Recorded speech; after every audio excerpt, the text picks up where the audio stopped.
Alright, so Dmitry Bivol defeats Artur Beterbiev on a 12-round majority decision.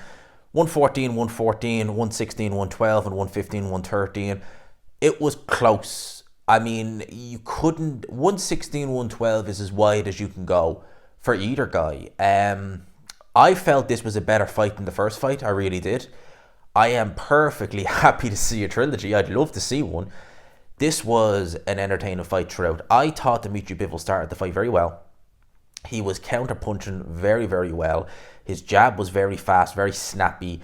He was opening up on combinations on Artur Beterbiev from very early on, and I thought he was winning the first couple of rounds. Although Beterbiev was in them, I thought that Bivol was doing more of what he wanted and just the sharper of the two. However, after about round four, round three, that's when Beterbiev started to up the tempo. Now, all the while through, even when Bivol was having his success, Beterbiev was pressuring. Steady, effective pressure. He was landing shots to the body. He was landing shots to the head. He wasn't putting an awful lot of weight into the shots, but he didn't need to. He didn't do that the first time around. And the first time around, the pressure was starting to get to Bivol in their first fight. In this fight, I thought the same thing was happening. Because after about round four, Bivol started to slow down.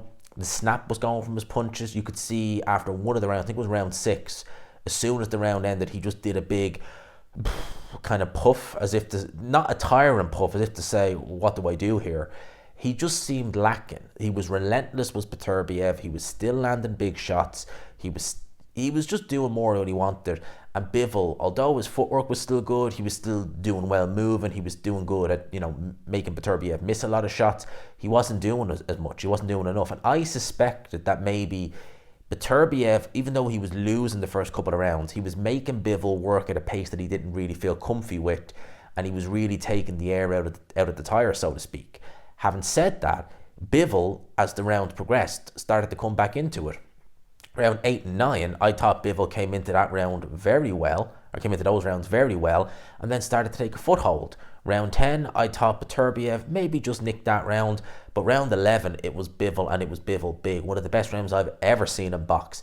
He really came back into this fight in a big way, and he started to really push Beterbiev back and really get the beating of him. If you look at Beterbiev's face, I've never seen it so marked up with redness. It was all over his face, really. He was taking shot after shot after shot, and the punch stats reflected that. If you look at the power shots that were landed, he threw significantly less, but he landed at a higher connect percentage. And that normally means you're economical with your shots and they're telling. And if you're landing at a higher connect percentage, you normally are the guy who's going to win the fight. Round number 12, Beterbiev needed a big round. He did have a big round. He cupped Dmitry Bivol with a shot, but it was a bit too little too late. I wouldn't have necessarily an issue if you had Beterbiev winning, personally, because some would argue that maybe Bivol's movement was a little bit excessive, that some of the shots weren't landing.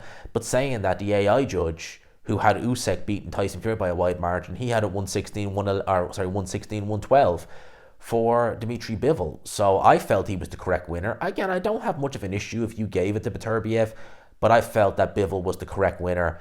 He is now the undisputed light heavyweight champion of the world. And yes, let's go and let's have a trilogy, because I thought this was better than the first fight, in my opinion. It was thrilling throughout. These guys are leagues above every other light heavyweight in the world by a country mile.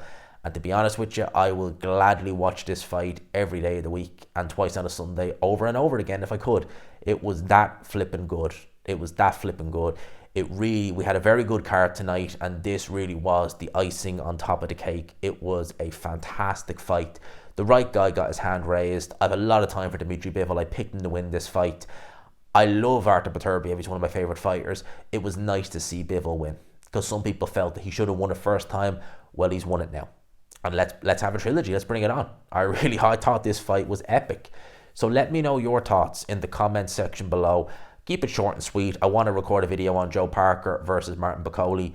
Let me know your thoughts in the comments. For now, I'll leave it there. I hope you enjoyed the video. Smash the like button if you could. Hit subscribe, of course, as always, if you haven't already. And until next time, I'll leave it there. Peace.